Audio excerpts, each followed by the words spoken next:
Pero may pinayagan po ba kayong groundbreaking noong 2021 ng Phase 3? Wala po akong matandaan, Your Honor. Kaya lang dyan, kumikita lang dyan. Number one naging multi-millionaire, mayroon ng 50 million na bahay si Jing Capil. Jing Capil, mula naging barangay kapitan ka lamang noong 2019. Ngayon, meron ka ng multi-million na bahay, lumipat ka na dyan. Ito ang Wow Trending. Matandaan na isiniwalat ni Toto Kausing na si Mayor Jing Capil ay merong mansyon na nagkakahalaga ng 50 million pesos. Mayor Jing Capil dininay na wala siyang alam sa groundbreaking ng Pogo sa Porac, Pampanga. Ayon pa kay Mayor Jing Capil na hindi ko na matandaan, Your Honor, na merong groundbreaking siyang inatinan sa Pogo. Pero nung ipinakita na ni Senador Risa Hontiveros ang picture, nakapamewang pa si Mayor. Kasama daw dito ang dalawang boss ng Pogo ng Lucky South 99. Hindi naman daw ito groundbreaking ayon pa kay Mayor Jing Capil, kundi tumingin lang daw sa pwesto dahil gusto din daw nilang mag-invest ng negosyo. Balik tayo sa revelasyon ni Toto Kausing, ang vlogger na sinasabi ni Senador Lito Lapid na sinisiraan siya, tinitira at pinipersonal. Matandaan na sinabi ni Toto Kausing sa isa sa kanyang mga vlog na ang Mayor Jing Capil, kapitan lang daw dati pero ngayon daw ay may mansyon na daw ito na nagkakahalaga ng 50 million pesos. Oh my God, fake news daw ito. Sa last na video natin, ipinakita din ni Toto Kausing ang tax declaration na kung saan ay nakalagay ang pangalan ni Senador Lito Lapid at kanyang asawa. Kahapon nga ay naghamon si Senador Lito Lapid na kung mapapatunayan na sangkot siya, protektor siya dito sa Pogo ng Porac, Pampanga, ay magre-resign ito. Balik tayo kay Mayor Jing Capil. Sa pagtatanong sa kanya ni Senador Win Gatchalian, sinabi ni Mayor Jing na 2 beses nilang sinubukang inspeksyonin ang Pogo Hub sa Porac pero hindi sila pinapasok. Ayon pa kay Mayor Jing na kung pipilitin daw nilang pumasok, baka sila pa daw ang makasuhan dahil wala daw silang dalang search warrant. Wika pa nga ni Senador Win Gatchalian na, Mayor, bakit parang mas marami ka pang rason kung bakit hindi kayo pinapasok kaysa maghanap kayo ng paraan para sa next step, dahil ang LGU po ay hindi na kailangan ng search warrants sa lugar na kanyang sakop. Hindi na daw gumawa ng isa pang hakbang ang LGU kasunod ng pagtanggi ng Lucky South 99 na Pogo Hub sa Porac, Pampanga na inspeksyonin at hinayaan na lang daw ni Mayor Jing Capil. Oh my God. Kaya dahil dito, hindi natuwa ang mga netizen at komento pa nga nila, mabuhay ang Mayor ng Baguio, hindi nagpadala sa tapal na mga Pogo. God bless, Mayor, sana marami pang tulad ninyo na matitinong Mayor. Mahimbing ang tulog ng mga LGU na hindi sangkot. Sa pananalita ni Lito Lapid, halatang pinag-isipan ang mga sasabihin. Nag-usap na sila ni Mayor ng word. Kung hindi ka protektor ng Pogo Hub, bakit hindi napigilan ang mga ginagawang labag sa batas ng Pilipinas? At bakit nanalo pa bilang Mayor ng Porac? Si hindi ko maalala, girl. Dapat kayong lahat matanggal sa pwesto. Si Mayor dapat talagang matanggal na yan kasi imposible na hindi niya alam. Alam mo yan at ng Mayor mo, imposible na wala kayong alam pareho dyan sa nangyayari sa lugar nyo. Ipaliwanag nyo yan sa pagong. Please, for your own sake, Lito and Mayor of Porac, Pampanga, do the right thing, resign, give yourself a bit of respect. Dr. Jet, kasi parang may timeline na rin na nakikita tayo. I'd just like to ask a question, Mayor, tungkol sa 2019. Well, Mayor po kayo mula 2019, hindi po ba? Yes po.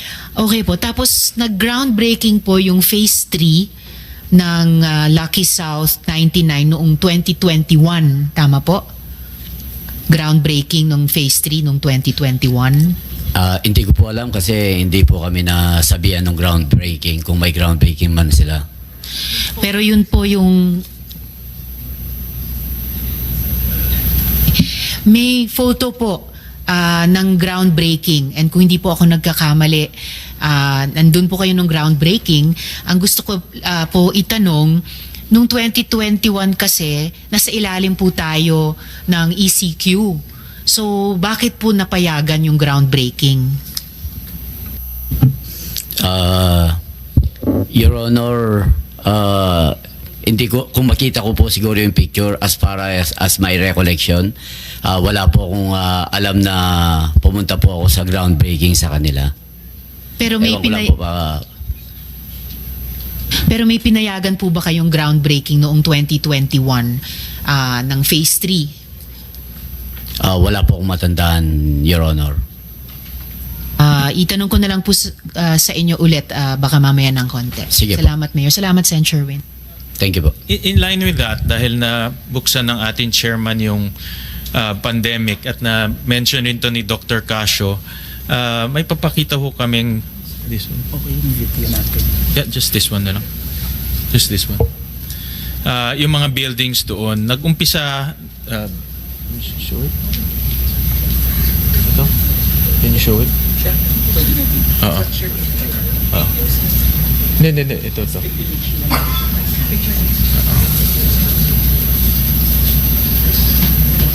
Anyways, in a while, papakita ko na lang ho yung video. Andyan na yata.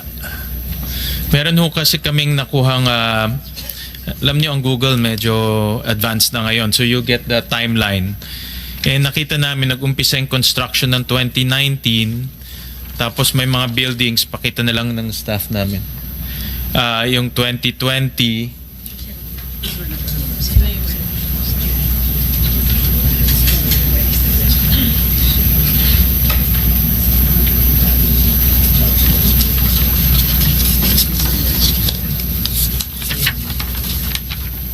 in 2019.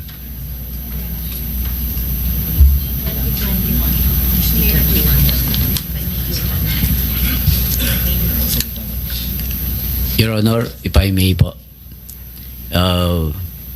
with that picture po, sa Manuali po yan, hindi po sa Pulumabayan. If I may interject, Sen. Sherwin. Actually, Mayor, sasabihin ko sana bago kayo komento dito sa photo na to, na ito rin po yung photo na meron ng opisina ko ng sa pagkaalam po namin, groundbreaking ng Phase 3 ng Lucky Star 99 noong 2021, nung kasalukuyang nasa ilalim pa tayo ng ECQ. And sa photo, kayo po yung nakapamewang dito. Of course, lahat nakamask kasi nga po kalagitnaan ng pandemic. So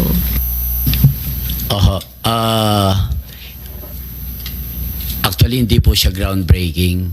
Nagpasama sila na mayroon silang titignan na property. Gusto nilang mag-invest rin sa Barangay Manuali. Malayo po sa malayo po sa Pulumaba.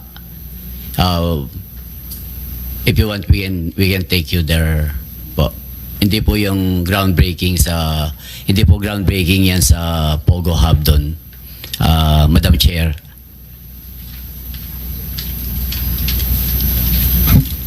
Pero Mayor, sina Kasilin po yan, di po ba? Yung nakatalikod. Yes, Your Honor. Okay, salamat po.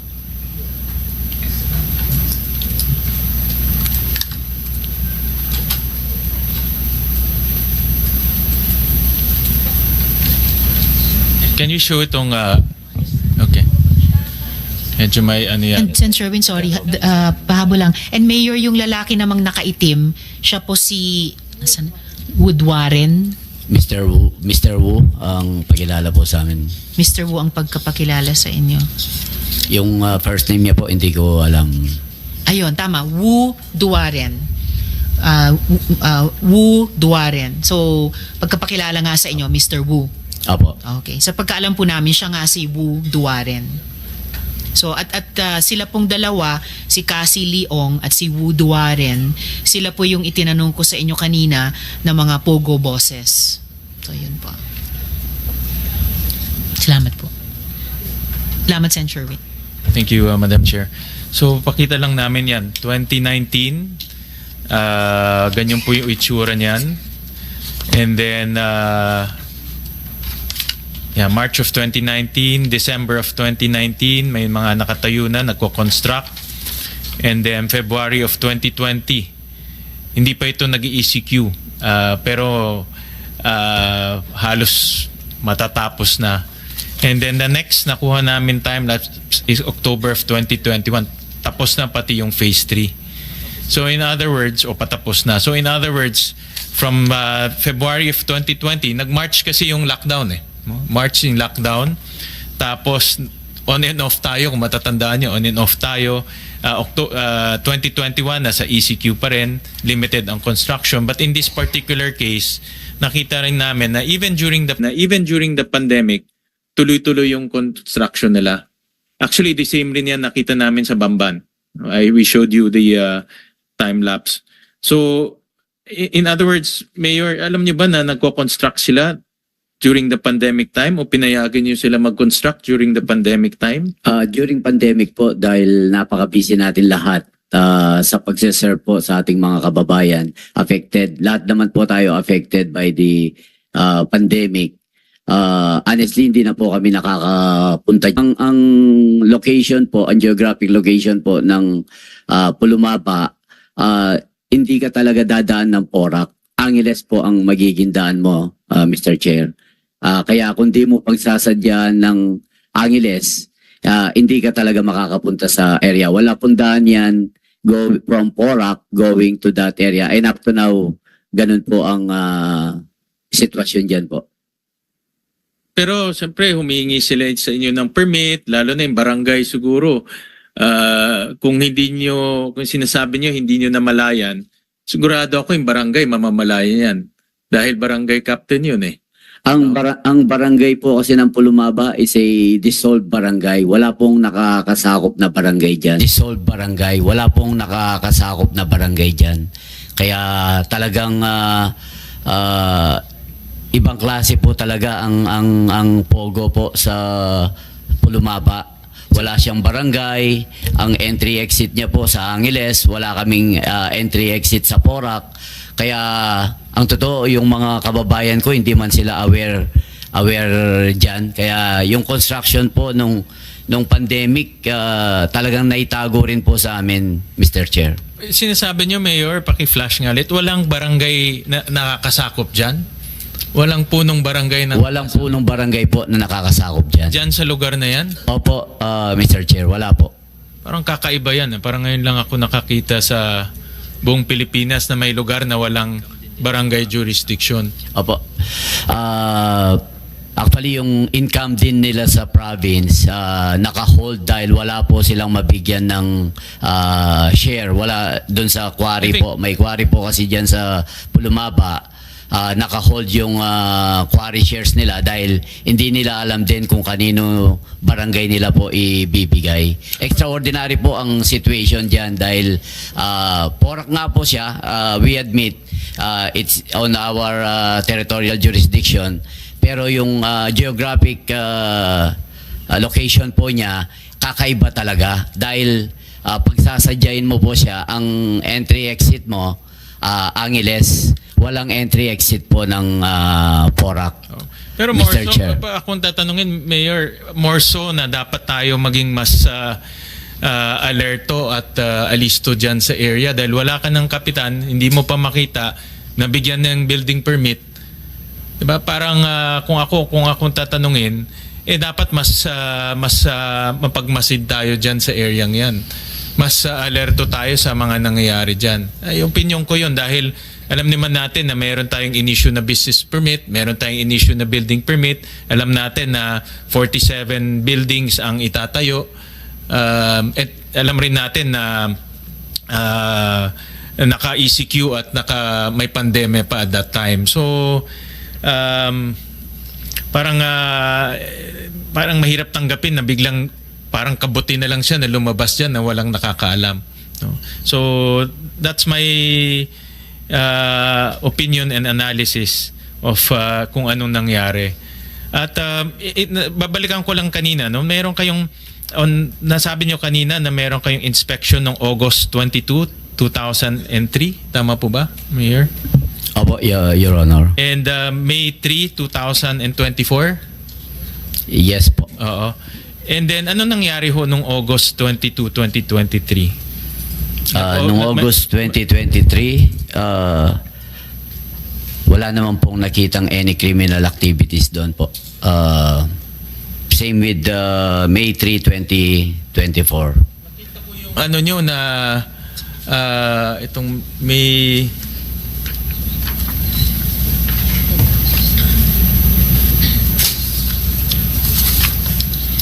meron kayong in-issue na office order, no? Tama And po.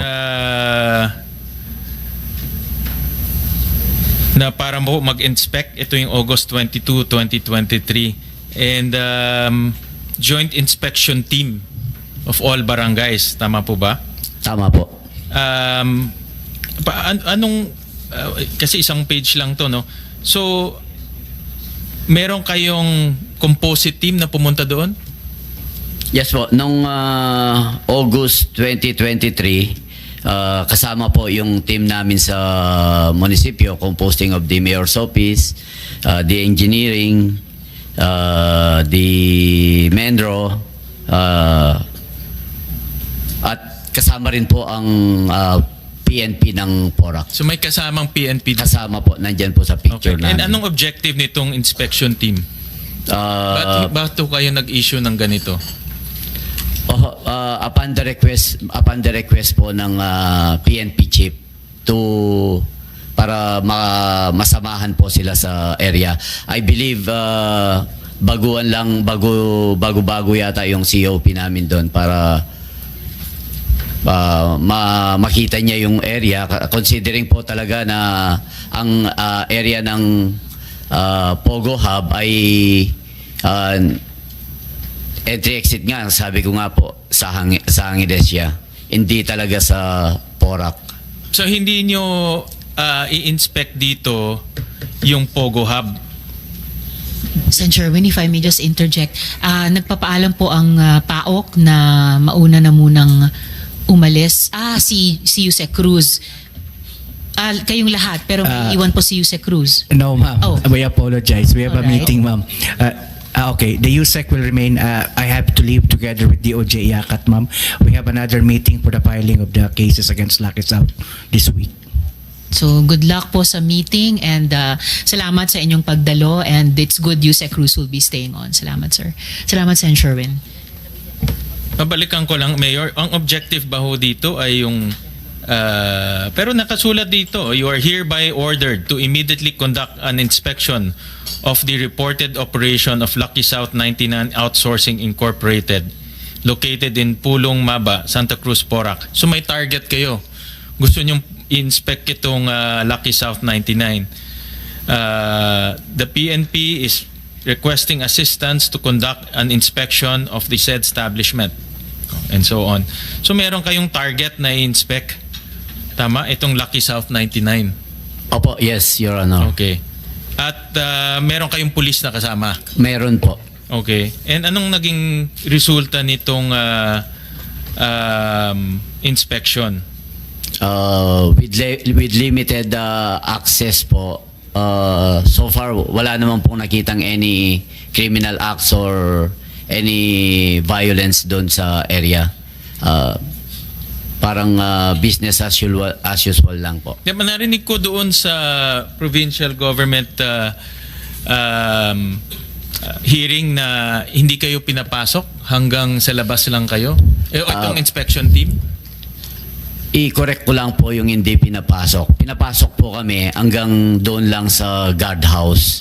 Pero doon hanggang sa security office lang. Kaya hindi po sa buong area po. Okay. And by the tone of this, parang meron na kayo, and may kasama kayong police, parang meron na kayong objective na peace and order ang inyong dapat maatupag dito eh. Yes, Your Honor. To check na rin po kung ano ang nangyayari po sa loob ng Pogo Hub. Pero hindi kayo nakapasok sa loob. Hindi po kami nakapasok sa loob, So Mr. walang Chair. checking na nangyari. Kung nasa labas lang kayo, tinignan lang natin yung facade, in reality walang checking na nangyari. Ganun po yung nangyari dahil hindi po tayo pinapasok talaga sa buong area. Hindi ba kayo nagkaroon ng duda bakit hindi kayo pinapapasok? Siguro po akala ho namin nangyayari talaga na that's a private property na madalas. Kasi parang ang tono, may objective kayo. No? I-inspectionin ho namin ang Lucky South 99. Sinama nyo yung police. No? Yes. Pero ang inspection hanggang labas lang. Walang Sen. tunay na Sherwin? inspection. Yeah. Pwede pong magdugtong sa tanong. Mayor, kasama niyo po ba sa inspection na to si dating Chief of Police Colonel Guardaya? Kasama ho namin noong August 25, 2023. Your Honor. By any chance po yung inspection sa August 2023 na kasama si Colonel Guardaya ay siya po yung humiling nito sa inyo na inyong gawin? Yes, Your Honor. Ano po yung mga dahilan niya ba't siya humingi sa inyo bilang mayor na inspection ninyo yung Lucky South 99? Honestly, alam ko po noon dahil bago-bago lang siya to inspect siguro yung area of responsibility niya. Nakasama po yan. Kaya she requested the inspection. So parang just to establish a baseline or wala ba siyang concerns at or maaring natanggap na mga ulat na dapat ninyong i-check as a composite team? Kung hindi po ako nagkakamali, kasama rin yan doon sa yun nga po, 'di ba, may mga na-dump na mga, kaya siguro nag-ocular na rin doon. Nauna na po yung dumping nung Yeah. siyam na tao. Talaga pong hindi lamang siguro para ma-familiarize sila Yes. dun sa area, pero talagang magre-raise ng concern po yung ganyang klaseng karahasan. Opo, kung di ako nagkakamali. At Mayor, kahit pagkatapos nung may siyam na na-dump na tao, tas humiling si Colonel Guardaya na inspection ninyo yung Lucky South 99, kahit kanina sabi ni Colonel Guardaya hindi naman taga Lucky South 99 yung siyam, pero pambihirang klaseng karahasan yun eh. Kahit ganun po yung naunang nangyari, hindi po nag-insist yung composite team nyo na papasukin kayo. Kahit pa po private property yun. Kung may issue po ng ganyang klaseng karahasan, may mandato ang local government unit at ang local chief executive na makalampas sa security office. Opo, limited access lang po ang ibinigay sa aming team, Your Honor. Yun na nga po, Mayor, yung parang hindi acceptable na nilimitahan nila kayo, considering kayo po yung local chief executive. Opo, I believe pag mag-aalugog na po siguro, search warrant na po siguro ang kailangan nun. Salamat, Sorry. Sen. Sherwin. Yeah. Thank you, Madam Chair. Nakita ko kasi intention nitong composite team. Meron kayong BPLO, may zoning officer, may sanidad, may mayor's office representative, at may PNP. Actually, ginagawa ho talaga yan ng mga LGUs. Kahit ako, ginagawa ko ho yan nung mayor ako. Dahil ang police, by its own, hindi pwedeng pumasok. Kakasuhan ho talaga sila. Pero ang pwede lang makapasok is LGU. Dahil marami silang powers. Meron kang sanidad, meron kang zoning officer. Kaya nakita ko dito, ang intention, para makapasok sila sa loob. Kasama yung police. Yes, Your Honor, pero talagang limited access lang po ang ibinigay Correct. nila. Ang pinagtataka namin ni Senator Risa is bakit hindi nyo in-insist? Andyan yung intention eh. Bakit hindi nyo ho in-insist? Opo, Dahil meron na kayong, parang sa tono ho nito, may target tayo, Lucky South 99, may PNP tayo kasama, composite team para makapasok hanggang loob. Nandyan na ho lahat. Bakit ho tayo biglang parang hindi ho natin tinuloy yun? Oo, kung nag-insist po yung team, baka kami naman po ang kasuhan. Meron bang nung umatras na ho itong team na ito, I'm sure in-report ho sa inyo, tama po ba? Yes, Your Honor. Anong ginawa niyong pagkasunod? Dahil wala naman pong report na any criminality na nakita doon, kaya wala naman po kaming wala naman na-report sila na any violence nga. Pero may kasama kayong PNP eh. 'Di ba ho, kung ang intention nyo hindi ho peace and order, hindi ho kayo magpapadala ng PNP. 'Di ba may intention kayong meron ho kayong objective eh. No, kaya may PNP ho kasama. 'Di ba? Opo, kasi sila po yung nag-request nung pagpunta po doon. Kaya kasama namin sila. Meron ba ho kayong pagtapos ho niyan, meron ba ho kayong i-report, let's say, sa police na hindi ho kayo pinapasok, hanggang labas lang ho kayo? Wala, kasi para sa akin walang inspection na nangyari. Ang nakasulat ho